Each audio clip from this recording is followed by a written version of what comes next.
दोस्तों target with PS Parihar channel में आपका स्वागत है। आज की इस वीडियो में हम लोग बात करेंगे यूपी ट्रिपल एससी की, टीजीटी पीजीटी और चयन बोर्ड की और रेलवे ग्रुप डी की और रेलवे की नई भर्तियों की मांग की। आइए शुरू करते हैं और सबसे पहले बात करते हैं टीजीटी पीजीटी की। सीधे चयन बोर्ड चलते हैं। इस समय हूँ चयन बोर्ड पे और आज यहाँ पर काफ़ी संख्या में छात्र आए हुए हैं और ये छात्र है प्रतीक्षा सूची की टीजीटी पीजीटी 2016, टीजीटी पीजीटी 2021 और सिंगल बेंच ने इन विद्यार्थियों के पक्ष में ऑर्डर भी किया था।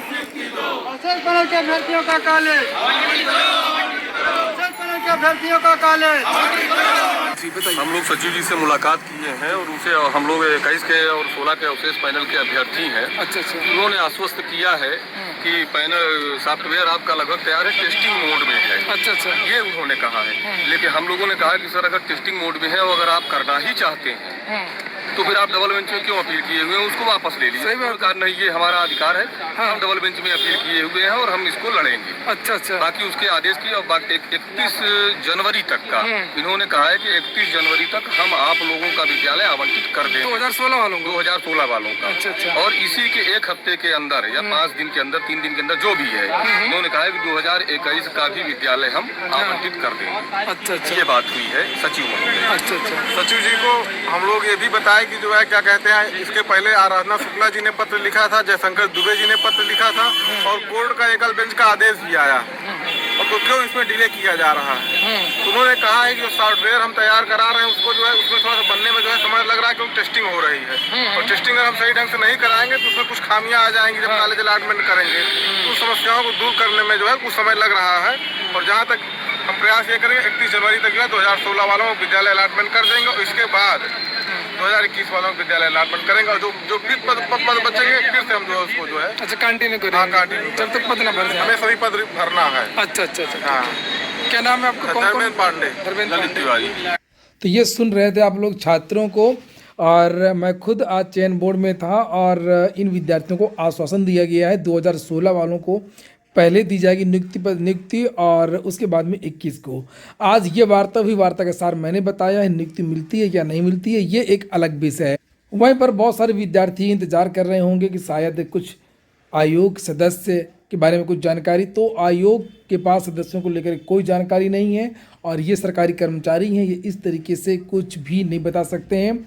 और ये खुद चयन बोर्ड खुद इंतजार कर रहा है कि बोर्ड आए और कुछ जो दूसरी भर्तियां हैं टीजीटी पीजीटी की जो भर्ती है, और चेयरमैन भी चाहते हैं कि परीक्षा हो, लेकिन सदस्य आने की फ़िलहाल आसपास कोई भी संभावना नहीं है। और ना ही अब ऐसा लगता है कि जो परीक्षा है वो अब फरवरी में हो पाएंगी।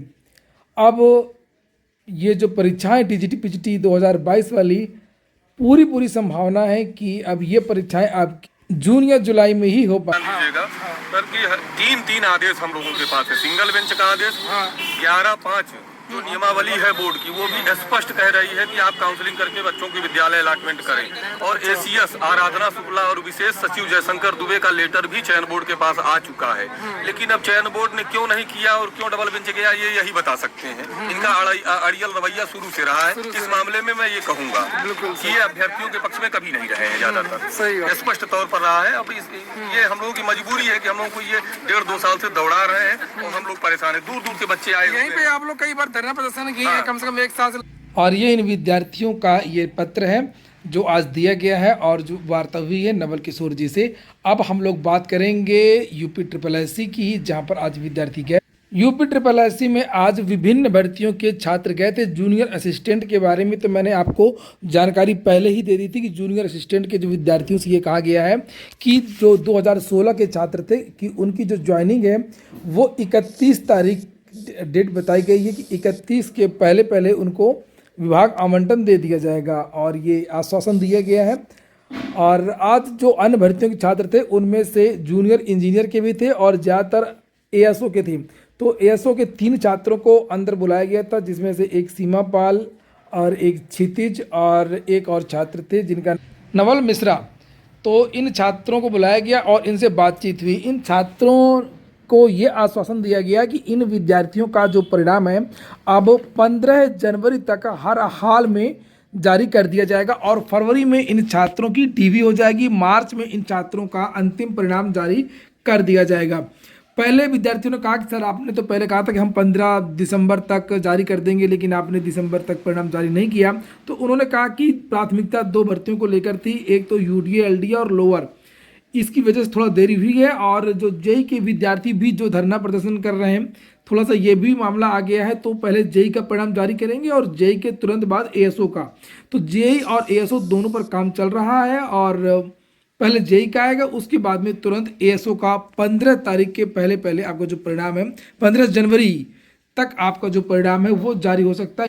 आज एक चौंकाने वाली बात भी मिली। चौंकाने वाली बात ये थी आज कि जो सचिव थे जिनसे वार्ता छात्रों की हुई थी, उन्होंने एक बात और कही कि इस महीने आने वाले जो 1-2 महीने हैं हम लगातार साक्षात्कार करवाएंगे, डीवी इत्यादि भी करवाएंगे और परीक्षाएं नहीं होंगी अगले 2 महीने। तो आने वाले समय में जो जनवरी और फरवरी में भी शुरुआत में जो है आपकी परीक्षा है वो रुक सकती हैं। और जितनी परीक्षाएं थी, चाहे वो मुख्य सेविका की बात हो, चाहे वो वन दरोगा की हो, चाहे वो कंबाइंड टेक्निकल की भर्ती की परीक्षा की बात हो या अन्य भर्तियों की, इन सभी में थोड़ा सा और देरी।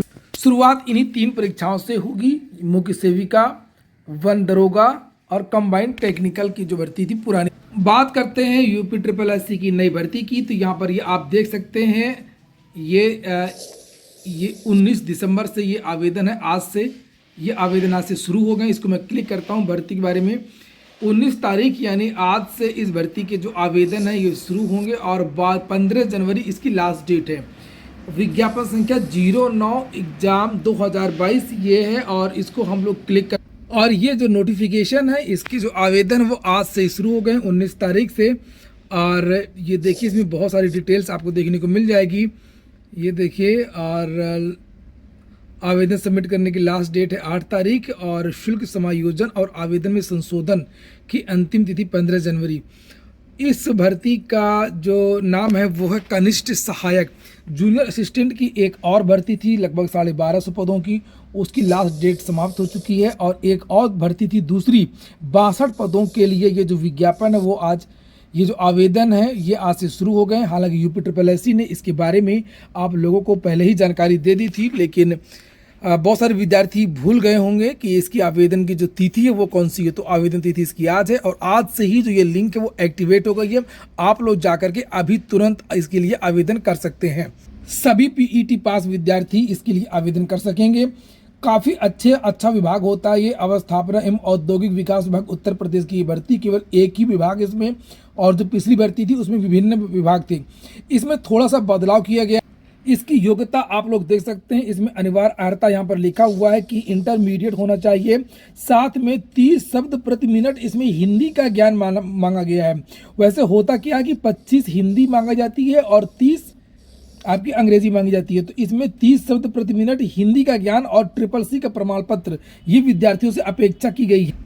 आयु तो इसमें 21 और 40 ही है, लेकिन एक चीज़ है इसमें बड़ी कि इसमें जो चयन प्रक्रिया यहाँ पर लिखा है कि ये चयन प्रक्रिया केवल लिखित परीक्षा है। इसमें चयन का आधार यहाँ पर आपको एकेडमिक देखने को नहीं मिल रहा है। यहाँ पर आप लोग देख सकते हैं लिखा हुआ है साफ साफ कि केवल लिखित परीक्षा होगी इसमें, और ये इसीलिए इसके लिए अलग से आवेदन मंगवाए गए हैं। और नहीं तो फिर इसको उसको दोनों को जोड़ देते। टाइपिंग में भी अंतर है और परीक्षा के प्रारूप में भी यहाँ पर साफ साफ अंतर बताया।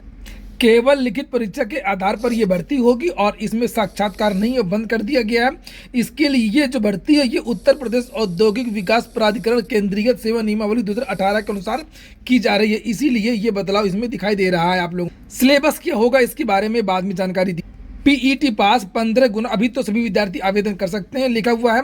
बाद में 15 गुना विद्यार्थियों को, यहाँ पर देखिए साफ साफ लिखा हुआ 15 गुना विद्यार्थियों को शॉर्ट लिस्ट किया जाएगा मुख्य परीक्षा की। अंतिम सूचना है रेलवे की नई भर्ती की। यहाँ पर आप लोग देख सकते हैं रेलवे न्यू वैकेंसी 2। विद्यार्थियों का कहना है कि 2019 की जब चुनाव होना था लोकसभा का, तब तो रेलवे का विज्ञापन निकाल करके हमसे वोट ले लिया। फिर 24 में मिशन रोजगार का बहाना बना करके बार बार चुनाव होते रहेंगे, कभी 19 के कभी 24 के, और एक ही भर्ती को लेकर के ये बार बार सरकार चर्चाएं करेगी। हजारों पद खाली है केंद्र सरकार में और उन पदों पर भर्ती की जाए। रेलवे के बहुत सारे पद रिक्त पड़े हुए, ये विद्यार्थी टैग कर रहे हैं। आज सुबह से ये अभियान चल रहा है और विद्यार्थियों का कहना कि रेलवे में अब जल्द से जल्द नई भर्ती का विज्ञापन निकाल। और अभी तक थोड़ी देर पहले यहाँ पर आप देख सकते हैं 5,20,000 ट्वीट हो चुके हैं और नंबर 1 पर ट्रेंड कर रहा है। मजेदार बात यह है कि ये सुबह से ही आज नंबर 1 पर ट्रेंड कर रहा है। और जब भी ये रेलवे का ट्विटर अभियान होता है तो हमेशा रेलवे की तरफ से कोई ना कोई बयान ज्यादातर जारी होता है। देखते हैं शाम तक क्या इसके बारे में रेल मंत्री या रेल विभाग या सरकार की तरफ से इसके बारे में कोई जानकारी दी जाए। वहीं पर नॉर्थ वेस्टर्न रेलवे ने अपने ऑफिशियल ट्विटर हैंडल से यहाँ पर एक ट्वीट किया है और एक समाचार पत्र की ये कटिंग है। रेलवे ग्रुप डी भर्ती परीक्षा का परिणाम इसी सप्ताह, इस पर मोहर लगा दी है और जानकारी मिल रही है कि इस बार रेलवे ग्रुप डी का जो परिणाम है वो जारी होगा और जनवरी में इन विद्यार्थियों का पीईटी होगा, यानी कि तो ठीक है दोस्तों, ज्ञापन कब जारी होता है वो अलग बात है। जो आज वार्ता हुई वो मैंने आपको जानकारी दी। हालांकि चर्चा इसी बात को लेकर थी और सुबह की वीडियो मैंने आप लोगों से बताया भी था कि एलटी का जो विज्ञापन है वो मार्च के महीने में जारी हो सकता है। तो ये हो गया आज का वीडियो अगर आपको अच्छा लगा हो तो वीडियो को लाइक कर दें। जिन छात्रों ने चैनल को सब्सक्राइब ना किया हो सब्सक्राइब कर लें। पूरा वीडियो सुनने के लिए बहुत बहुत धन्यवाद।